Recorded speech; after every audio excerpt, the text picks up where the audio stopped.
واش فراسكم باللي كاين واحد القانون جديد في المغرب خطير بزاف اللي يقدر يخليك متابع قضائيا ويتحكم عليك ويمكن حتى تمشي للحبس وانت ما في خبارك حتى حاجه؟ ماشي كنخلعكم، ولكن هادشي هو اللي شرح وزير العدل الوهبي، وقال ان التطبيق ديال هذا القانون غادي يبدا في شهر دوجنبر. الا ما لقاتو بدل العنوان وكذا وما غيروش البطاقه الوطنيه يعتبر التبليغ صحيحا، غيمشي للحبس، غينفذ العقوبه.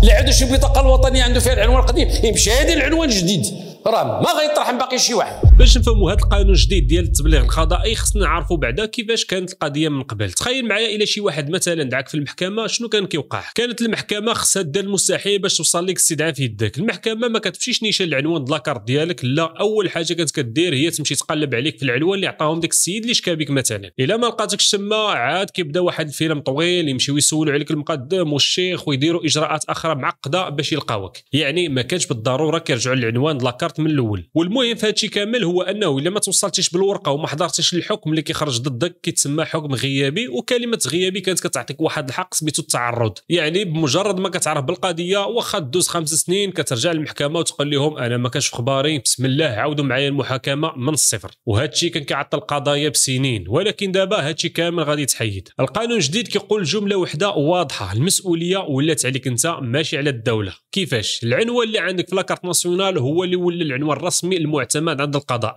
وهنا في كاين تغيير، مثلا الا ما لقاوكش في العنوان بالضبط فين الواحد شكا بك وعندك مع خلاف، النيابه العامه غادي تدخل مباشره للنظام المعلوماتي ديال المديريه العامه للامن الوطني وتجبد العنوان ديالك الرسمي اللي في لاكارت، وغادي تعتبر ديك التبليغ العنوان صحيح وقانوني. يعني المحكمه غادي تصيفط لك استدعاء للعنوان اللي عندك في لاكارت. وصلت لك الورقه مزيان، ما وصلتكش لانك رحلتي او كنتي مسافر او العنوان اصلا غلط، ما بقاش شغلهم. من الناحيه القانونيه كتعتبر انك تبلغتي ووصلتك الاستدعاء. النتيجه المحاكمه كدوز والحكم كيصدر في حقك واخا انت ما حضرش وما كيتسماش غيابي، كيولي سميتو حكم حضوري اعتباري، يعني بحال حضرتي بالضبط. وهذا الحكم كيولي نهائي ودغيا كيتنفذ عليك، حبس، غرامه، حجز في اي لحظه. وزيد عليها الحق في التعرض مشى ليك، ما تقدرش تطلب اعاده المحاكمه. دابا السؤال المنطقي هو اللي غادي يجيك في بالك، واش الدوله بغات تظلم المواطنين ولا كيفاش؟ هنا خصنا نفهموا مزيان علاش هذا القانون تطرح اصلا. القضاء المغربي حاليا كيعاني من شلل بسبب صعوبه التبليغ. الملفات كتبقى 5 و10 سنين في المحاكم غير حيت ما لقاوش السيد اللي خصو يتبلغ بالاستدعاء. فين هو المتهم؟ الله اعلم. ولكن غير باش تكونوا عارفين، القانون اللي هضر عليه الوزير وغادي يطبق دابا هو التعديل في قانون المسطره الجنائيه. هادشي كيعني القضايا اللي فيها احتمال ديال الحبس او غرامات كبيره بحال الشيك بلا رصيد، السرقه، النصب او الضرب والجرح. اما القضايا الاخرى بحال الكريدي عادي، مشاكل كراء او الديون بين الناس، هذه كتسمى قضايا مدنيه. الوزير قال ان القانون ديالها حتى هو غيتبدل بنفس الطريقه، ولكن راه باقي جاي في الطريق. اذا الخطر الكبير اللي كاين دابا هو القضايا الجنائيه، وهذا القانون تدار باش يسرع كل شيء ويحد من ظاهره التهرب من العداله. وباش نكونوا واقعيين، بزاف ديال الناس كانوا كيستغلوا هذه الثغره. كتلقى الواحد عليه بزاف ديال الشكايات، هو مشى بدل السكنه وبدل العنوان ويخليك انت تبقى طالع هابط المحكمه وما تلقى معاه من تواجه. فين هو؟ ما نعرف، وبقات حتى كتسنى. هذا القانون كيسد هذا الباب، ما بقيتيش تقدر تلعب مع الدوله. وهذا النظام غير باش تعرفوا ماشي شي حاجه اللي جديده، كاين بزاف ديال الدول في اوروبا خدامين به مش شحال هذه. كيعتبروا ان تسجيل العنوان الرسمي هو واجب وطني، وحتى اذا بدلتي السكن وما بدلتش العنوان وداز 15 يوم ينزلوا عليك بالغرامه. اذا من منظور الدوله هذا القانون منطقي وضروري، ولكن من منظور الحقوق المواطن هنا في كاينه الكارثه الكبرى. ملي كنحكموا على الشخص بلا ما نسمعوا ليه، القانون هنا بحال اللي كيقول السرعه اهم من العدل. فعلا كاينه واحد القاعده كتقول القانون لا يحمي المغفلين، ولكن هذه خصها تكون في الدول اللي فيها نسبه الوعي عاليه والاميه شبه منعدمه. اما في المغرب عندنا نسبه كبيره ديال الاميه، وعندنا الناس في مناطق النائيه ما وصلهاش حتى الانترنت. كيفاش بغيتي تطبق هذا القانون بهذه الصرامه وبهذه السرعه؟ وعاد هذا القانون ما كيفكرش في حالات الخاصه، بحال مثلا واحد سافر غير شهر يقدر يرجع يلقى راسو تحكم عليه حكم نهائي. كنتي مرض في السبيطار او عندك حاله مرضيه خلاتك تغيب، القانون ما كيرحمكش. الناس اللي خادامين من برا المغرب وعندهم لاكارت بعنوان قديم راهم معرضين لخطر كبير. وكاين واحد الاحتمال اخر كنشوفه خطير. تخيل معايا مثلا شي واحد نصب عليك ودار دعوه ضدك في مدينتك القديمه حيت هو عارف عندك عنوان قديم، وانت ما عندك حتى واحد من العائله اللي يقدر يوصل لك ديك الاستدعاء. اذا غادي يربح الدعوه بسهوله لانك ما حضرتيش. اما مشكل السكن فراكم عارفين كلشي. الالاف الاسر في المغرب ساكنين في الديور بلا عنوان رسمي، كراء غير قانوني، السكن عشوائي. هاد الناس كيفاش غيثبتوا العنوان الجديد ديالهم؟ القانون هنا كيتجاهل واحد الواقع اجتماعي كبير. باش نكونوا واقعيين، هاد القانون كيتفرض بهاد الصرامه فاش يكونوا كل المواطنين عايشين في نفس الظروف وكلهم واعيين وكلهم عندهم قدره يضبطوا اوراقهم بسهوله. اما الواقع ماشي هو هذا. وزيد عليها كلنا عارفين باش تغير العنوان في لاكارت كيشد الوقت والوراق، وماشي كلشي عنده الوقت او القدره باش يدير هذا الاجراءات دغيا.